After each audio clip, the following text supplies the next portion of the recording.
This is ITV. Certainly the best. All right, thank you so much. The program is still much alive here this morning on ITV.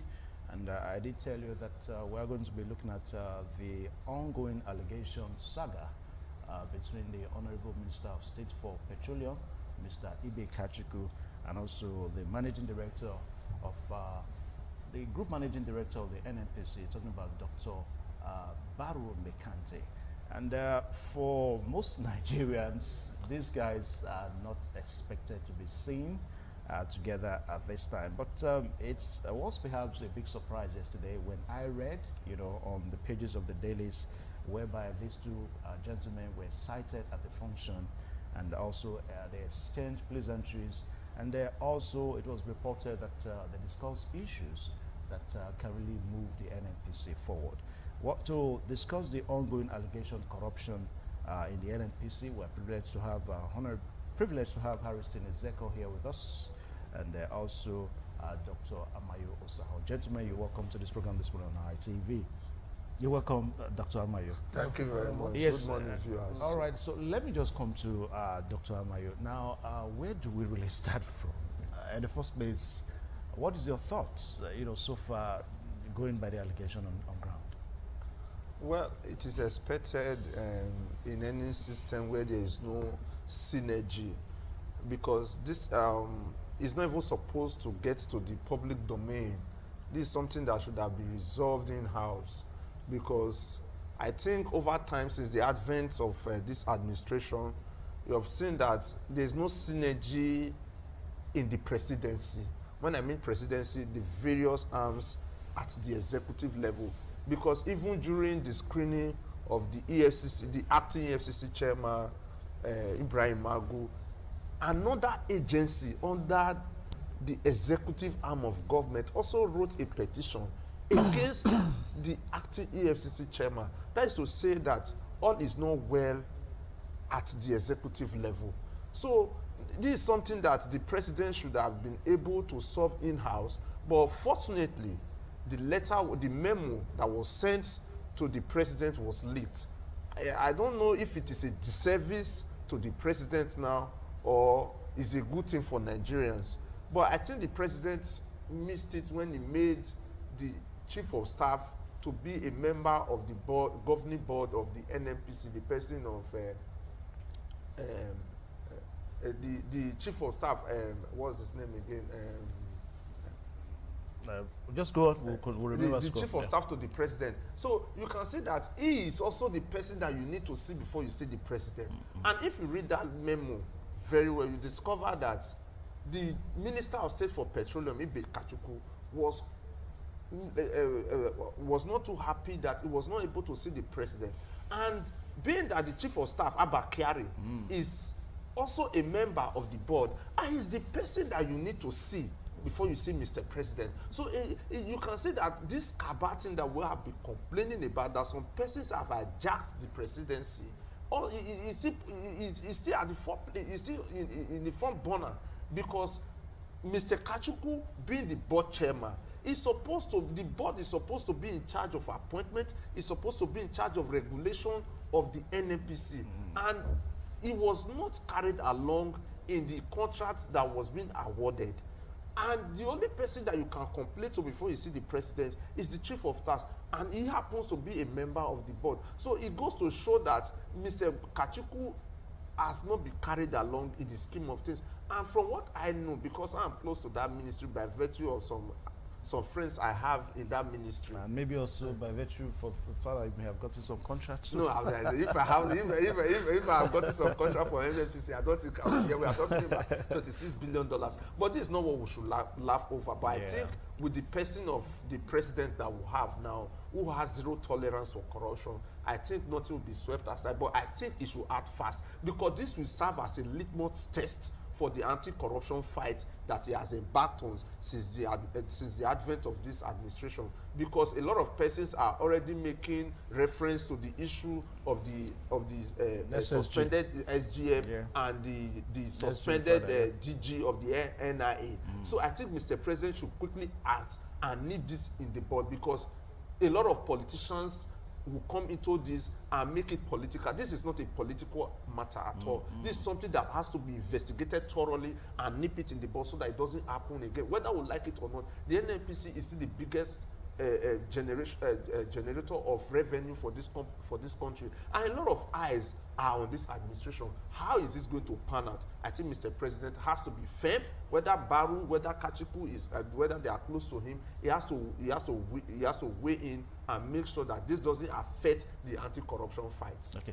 Now, Harrison Ezeko, I think it's perhaps a lack of use of language here that seems to be really making Nigerians to be interested, because the Honorable Minister of Petroleum, the Honorable Minister of State for Petroleum has said that it all amounts to insubordination. Now, remember, somebody has also said that this is not the first time that a group managing director is giving contracts, even without the awareness of the Honorable Minister of State for Petroleum. So how come this one is generating dust now? Well, thank you very much.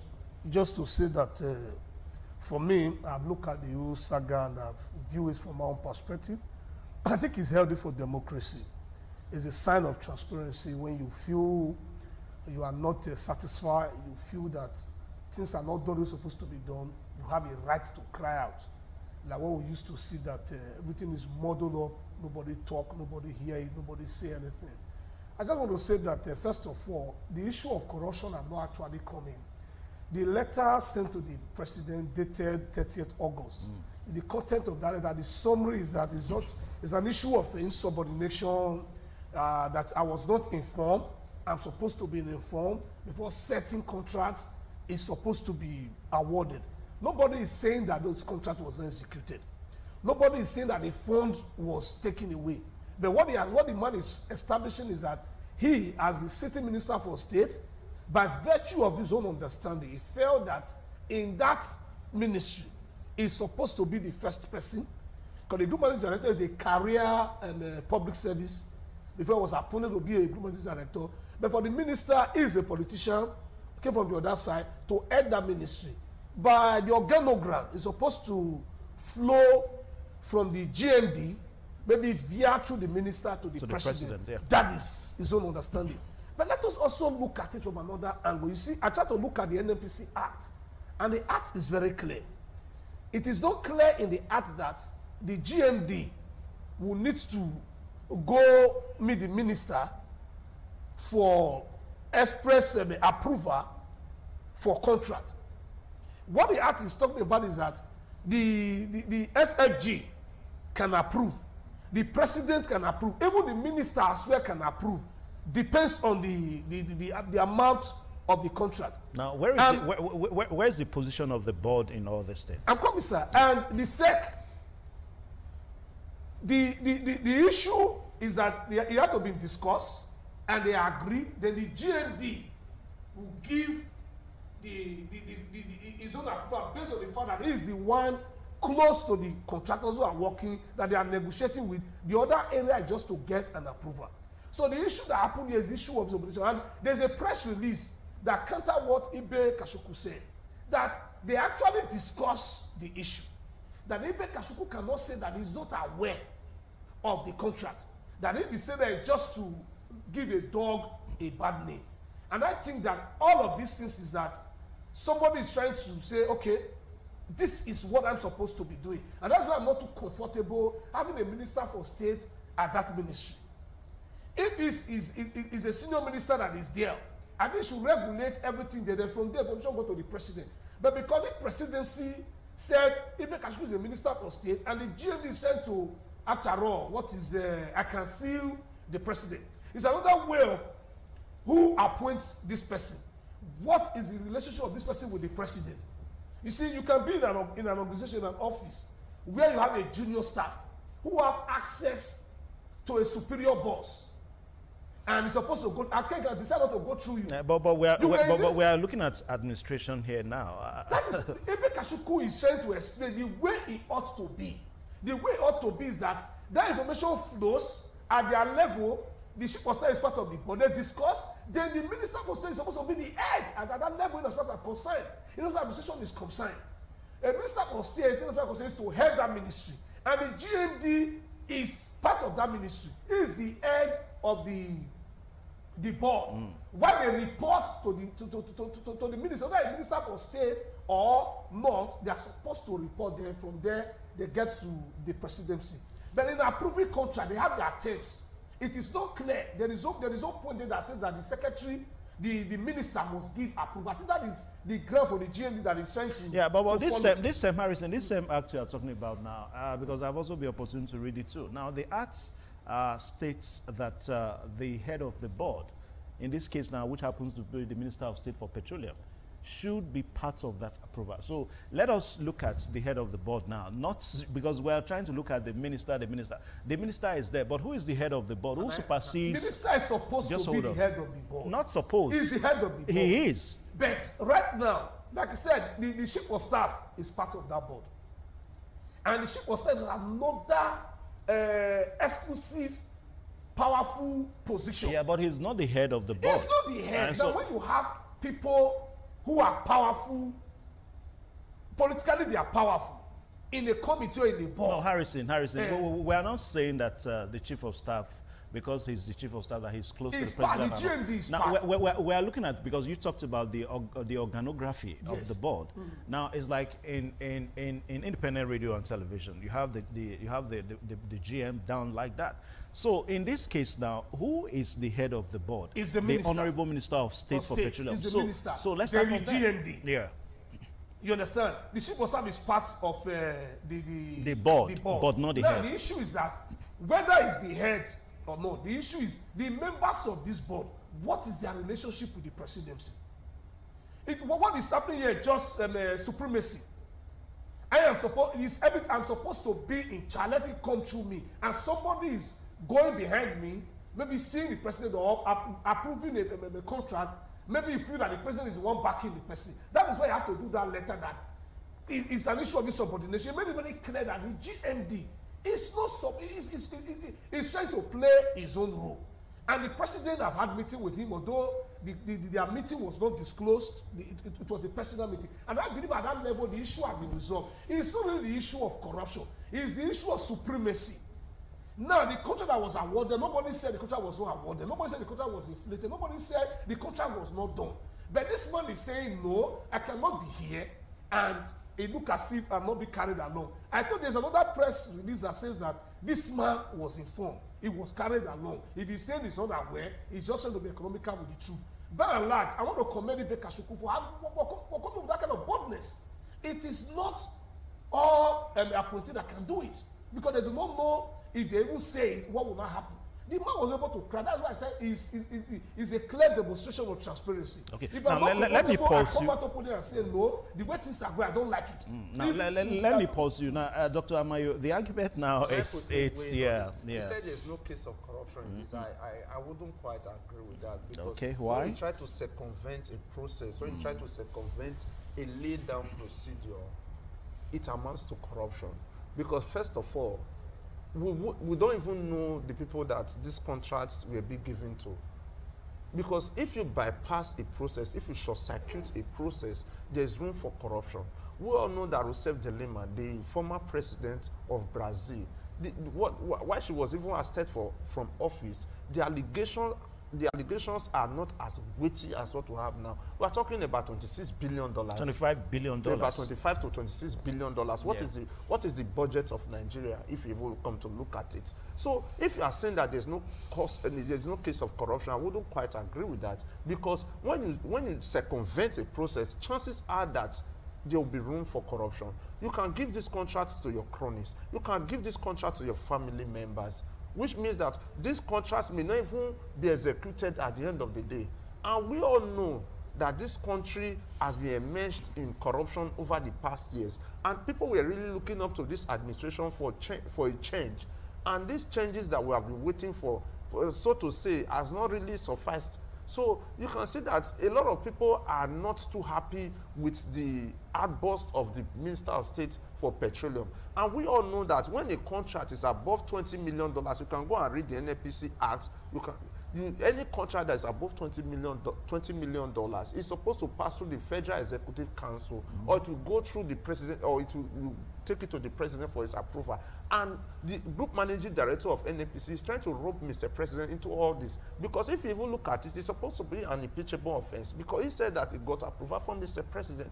If this were to be done in Senate line, you see that the House of the Senate or the House of Representatives, the legislative arm of government, will invite Mr. President to come and explain if he tacitly gave his approval for these contracts to be given to these companies, and why were they given to these companies. And we also have the tenders board. Did these contracts go through the tenders board? Did it go through the Federal Executive Council for approval? So when you know that any time that contracts are awarded without passing through the tenders board, without passing through the Federal Executive Council, without passing through the appropriate channels, we have 90% chance that these contracts may not be executed, or if they are executed, they may not even execute it up to 50%. And we know that Nnpc has been operating in opacity. The operations of Nnpc has been shrouded in secrecy. And Mr. Kachukwu coming in as the group managing director of Nnpc and also doubling as the Minister of State for Petroleum, he was able to open a new vista for the petroleum industry. People now began to see that the Nnpc has not been making profits for over 30 or 36 years. For the first time, Nnpc was able to make profits under the leadership of Mr. Kachukwu, doubling as the group managing director and also the Minister of State. I think Mr. President should not sweep this under the carpet. I think the two of them should be subjected to the various anti-graft agencies for due investigation.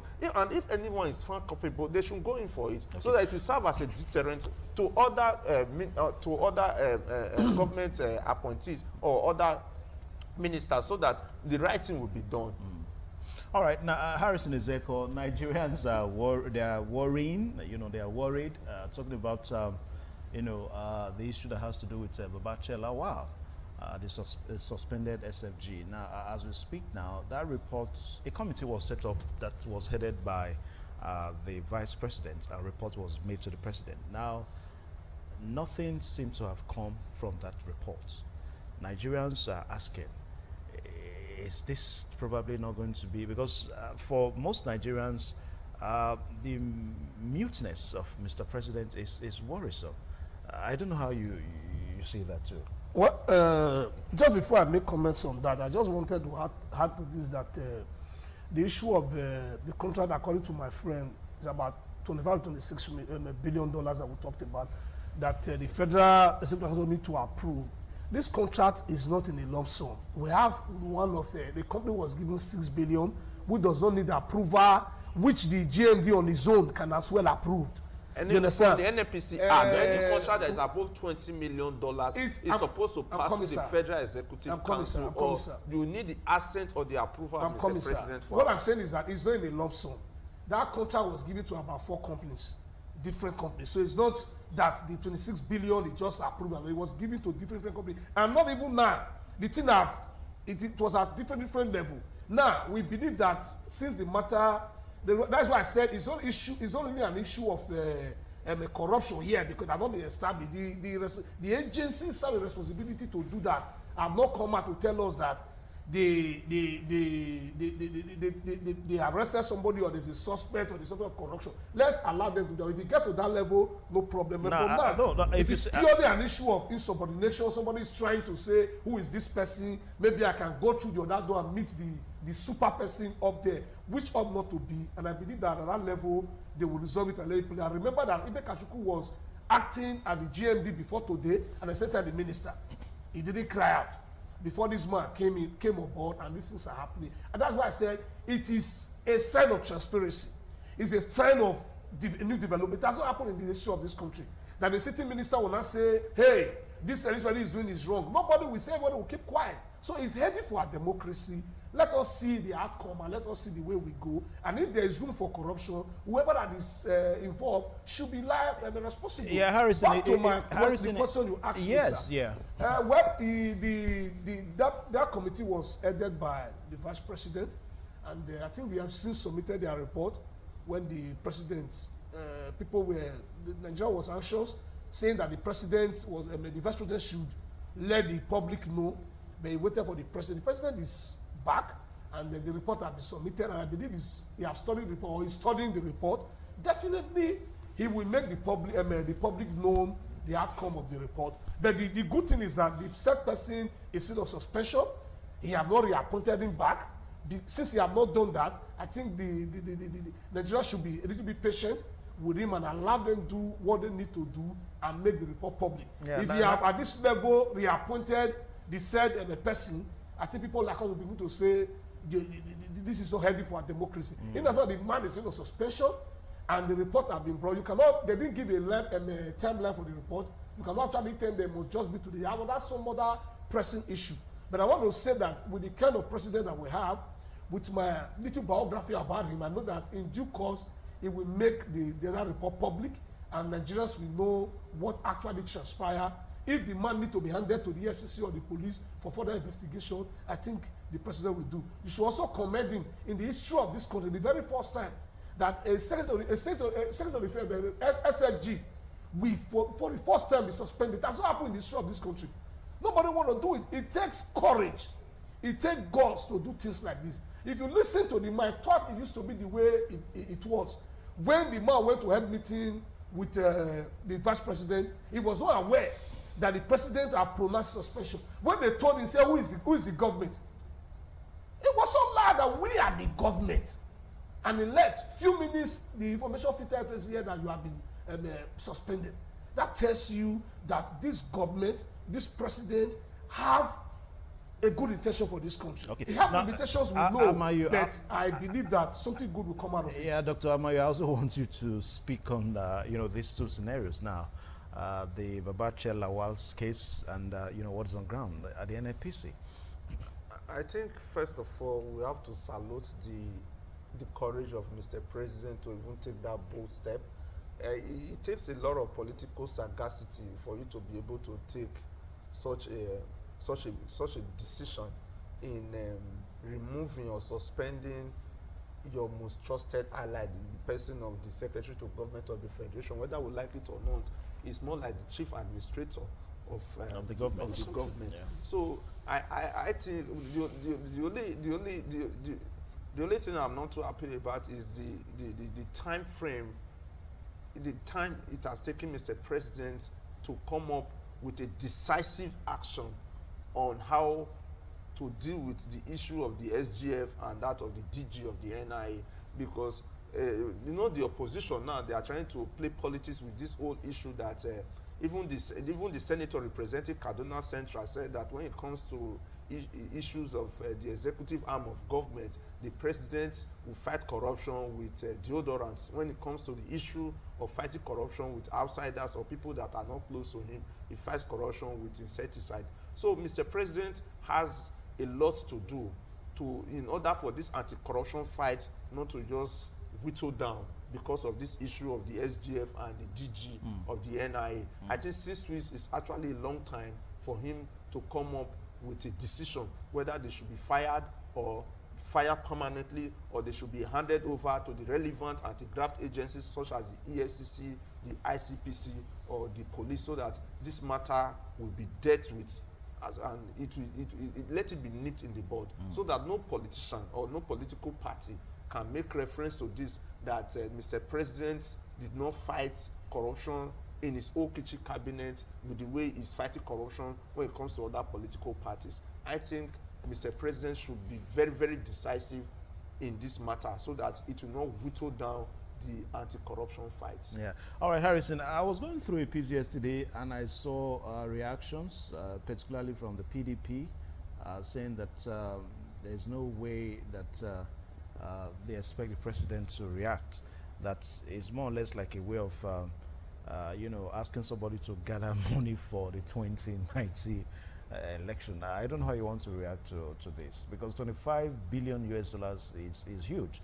They made reference to, that report also made reference to Dasuki's case, that Dasuki was just about $2 billion, and the whole world was called on the case. But this one now, somebody is not talking. Well, like I said before, they have a right to their opinion, and as an opposition party, that's what they're supposed to be doing. But let us do it in a way that people will take us seriously. When you are passing information, you pass information that is right, the right information. People know that this man is sincere. Not seeing because we are no longer in power now.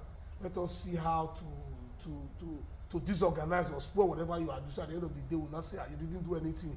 Let all of us go to the pool. Yeah, but somehow these are issues. Yes, like I said issues. before, the issue before us at the Nnpc between the Minister for State and the GMD is the issue of corruption or mismanagement of funds have not been fully established. The letter that was written to Mr. President that all of us are looking at talks clearly on insubordination. Somebody was trying to inform, let me do my work. You are trying to do the work for me. And that, you understand? So if we have gotten from that stage to the next level, if the president make his commitment or a panel has been set up to look at what they have done, if there is room for corruption, if actually the money was given out, the contractors have not done the job, what they were supposed to do, they have not done it, then the appropriate authority will come into it. It is the people that says that, okay, this person have actually proving that he is corrupt or he have done this, he have done that. Any other person, including me, that is talking, whatever we are saying is speculations. Because the authority responsible have not been able to tell us that this money was given to a private man. If Ibe Kashuku have said in his letter that, yes, this man awarded this contract, the contract was not done, and the money is missing. It's a different ballgame. But if you do the summary of that letter, what the man is trying to explain is that he is being sidelined. He's not being carried along as somebody that's supposed to be heading that ministry. Why is it like this? Probably in his mind, he's not thinking that, is it that this man have more access to the president? Is it because they are from the same geopolitical zone? That is why they are trying to treat me like this. He's a human being. And that is why he channeled that letter. And I have had a meeting with the president. No comment have not been made. Let's give them some literature and let them make their comments. And at the end of the day, we'll have direction wherever we are going. For the issue of the former secretary of the government of federation, the report is before the president. Like my brother said that 6 weeks is enough time to make it public for people to know what is on ground. You know, the president has so much on his hand. You also know that he has his own health challenges. And I believe that at the appropriate time, it will make this information public. Because if he decide to keep quiet, then it was not doubled into his own integrity. Now, people begin to say, Harrison, when Nigerians say that Mr. President is keeping mute, I think they are trying to say that Mr. President is supposed to call the EFCC and ICPC into this case. It's not the president that will call the EFCC and ICPC. The EFCC and ICPC, they work based on petitions. So those who are clamoring can petition the said of the people to the EFCC. So the president on his own, as the president of the country, the people you are talking about, probably they are also member of his own political party. So if there are petitions and the EFCC refuse to act, the ICPC refuse to act, or the police refuse to act, or they are being stopped by the president from acting, then the public cannot begin to channel their protest, saying that the president is stopping the agency that is saddled with the responsibility to fight corruption, not to do their work. But that have not come. So that's why I said the opposition, if you want to do this thing, do the needful. Nobody stops you from doing petition. Even against the so-called GMD and the Ibe Kashuku, just send the petitions, and if these people refuse to act, you don't have evidence. You have your copy. When you are submitting those petition, they will endorse a copy that you submitted a petition. And if they refuse to act, you don't have something to tell the public that this is what we have done, and this present administration have refused to act. So that people will not see you sit down, you just sit down and just make a statement, no evidence, no backing, just a mere statement, and you think people will not be serious with you. Go beyond that. Investigate the people, write to the proper authority, send petitions and have your copies, do a press conference, tell Nigerians this is how far we have gone, and this present government is not allowing the agency to do their work. Then Nigerians, the Human Rights Commission, people will be on the street to tell no, the government must allow the agency to do their work. And if you get the name of the agency, it becomes an issue of court, and the truth will be established. That is the way I see it. Now, as we wrap up now, Dr. Amayo, let us even look at the sincerity of purpose of the Honorable Minister of State for Petroleum, Ibe Kashuku. Now, remember they said memo or letter, you know, is said to have been leaked, that it leaked out. I mean, don't you think that the Honorable Minister would have Though we're not saying that is corruption yet, you know, but don't you think that the honorable minister, if really he's not too comfortable, that he would have probably written to the AFCC to investigate? Don't you think so? Well, you know, first of all, it took about, I don't know, I'm not supposed to even say this.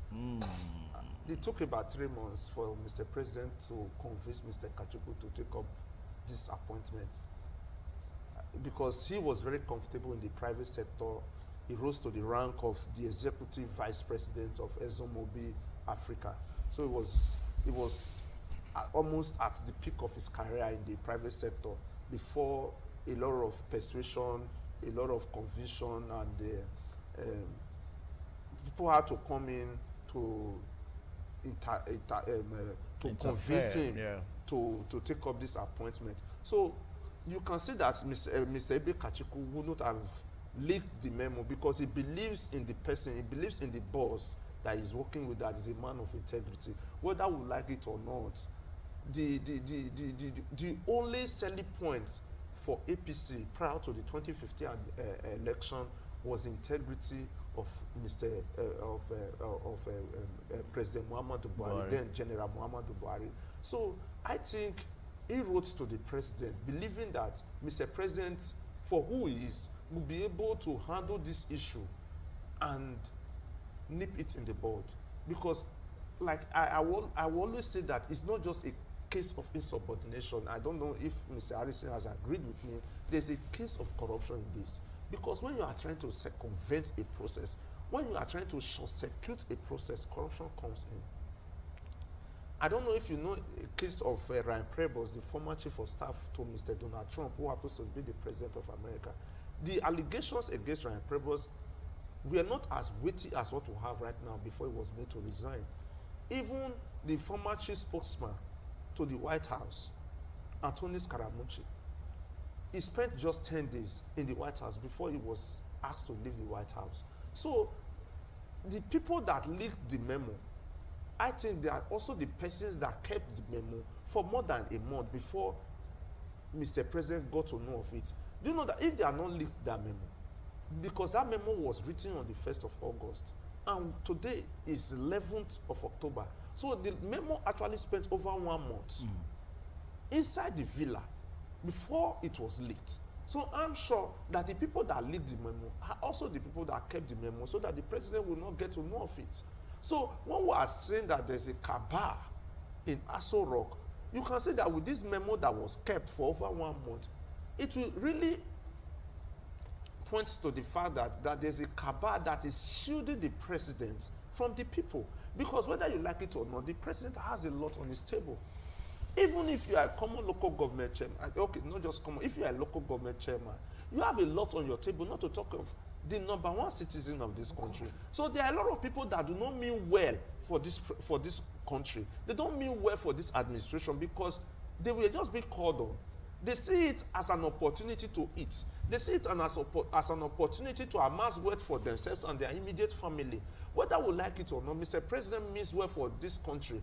But his health, his dwindling health, has been something that has not been very, very fortunate for him. We've gone past that now. We've gone past that. Whether you like it or not, it has not been around for close to 6 months. And if you remove 6 months from the life of a 4-year administration, it has a way of drawing breaths. It has a way of drawing it affects the administration. So a lot of people capitalized on Mr. President's ill health, Mr. President's absence from this country, and they have done a lot of disservice to this country. Okay. And I think that Mr. President should not treat it with kid gloves. I think he should be firm enough to be able to wield the big stick on people that are close to him because they do not mean well for this country. Okay, now Harrison, Nigerians are expectant. So how do you think that the Nnpc and even the presidency can, go through all this?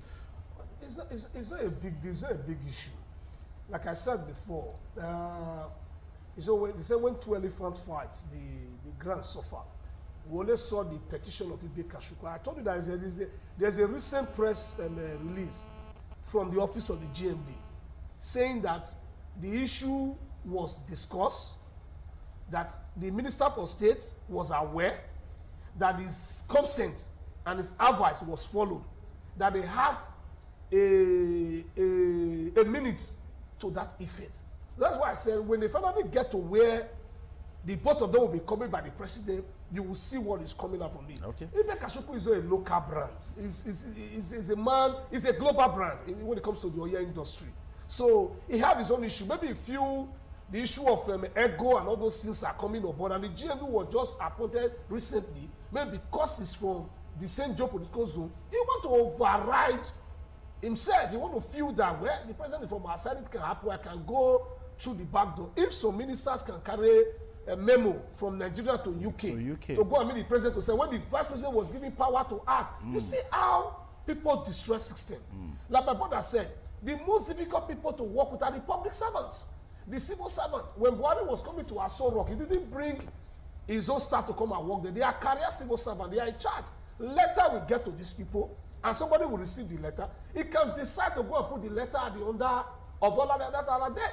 In the next 1 year, you will even see that letter. Okay. So these things are there. So the system needs to be sanitized. The corruption needs to trickle down to the civil service. Just what we are also seeing in the State, you can see classroom principal have been demoted, suspended, asked to refund money back to students they collected money from.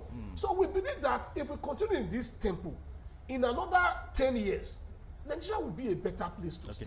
All right. If there will not be one step forward, two steps backward.